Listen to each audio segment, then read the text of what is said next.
കോടികൾ ചിലവഴിച്ച് നിർമ്മിക്കുന്ന പാടൂർ ഇടിയഞ്ചിറ റെഗുലേറ്ററിന്റെ പുനർനിർമ്മാണ പ്രവർത്തനങ്ങൾ അവസാന ഘട്ടത്തിലായിരിക്കെ കർഷകർക്കും നാട്ടുകാർക്കും ആശങ്ക. റെഗുലേറ്ററിന്റെ കാര്യക്ഷമത ഉറപ്പുവരുത്തണമെന്ന് ആവശ്യം.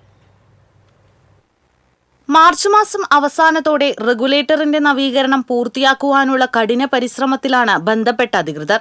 കഴിഞ്ഞ ദിവസം നിർമ്മാണ പുരോഗതി വിലയിരുത്തുന്നതിനായി മുരളി പെരുന്നെല്ലി MLA എത്തിയിരുന്നു. റെഗുലേറ്ററിന്റെ പുനർനിർമ്മാണം പൂർത്തിയാക്കി കൈമാറുന്നതിന് മുൻപായി നവീകരിച്ച റെഗുലേറ്ററിന്റെ കാര്യക്ഷമത ഉറപ്പുവരുത്തണം.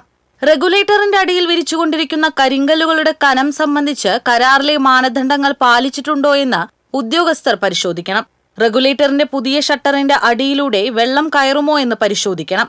എന്നിവയാണ് നാട്ടുകാരുടെയും കർഷകരുടെയും ആവശ്യം. നാട്ടുകാരുടെ പരാതികളെ തുടർന്ന് ജനപ്രതിനിധികൾ സ്ഥലം സന്ദർശിച്ചു.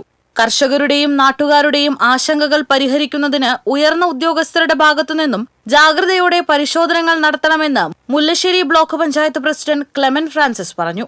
ആ ഒരു ആശങ്ക അകറ്റുകയും ഈ പുതിയ ഷട്ടർ ഇട്ടതിന്റെ അടിയിൽ കൂടെ ഉപ്പുവെള്ളം കടക്കില്ല എന്ന കാര്യത്തിൽ ഉറപ്പുവരുത്തുകയും ചെയ്യേണ്ട നടപടികൾ ഈ ഡിപ്പാർട്ട്മെന്റ് ഏറ്റെടുക്കണം.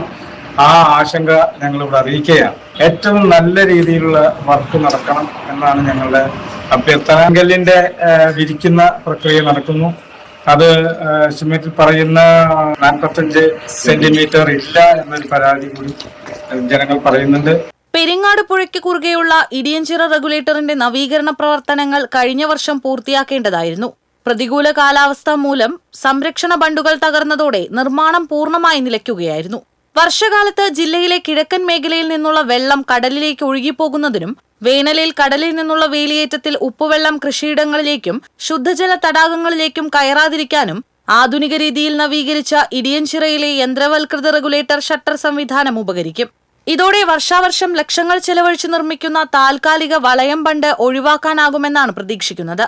റെഗുലേറ്ററിന്റെ നവീകരണ പ്രവർത്തനങ്ങളുടെ സിവിൽ വർക്കുകൾ 2.42 കോടിയും മെക്കാനിക്കൽ വർക്കുകൾക്ക് 2.62 കോടി രൂപയുമാണ് നിർമ്മാണ ചെലവ് പ്രതീക്ഷിക്കുന്നത്. TCV news, Pavaratty.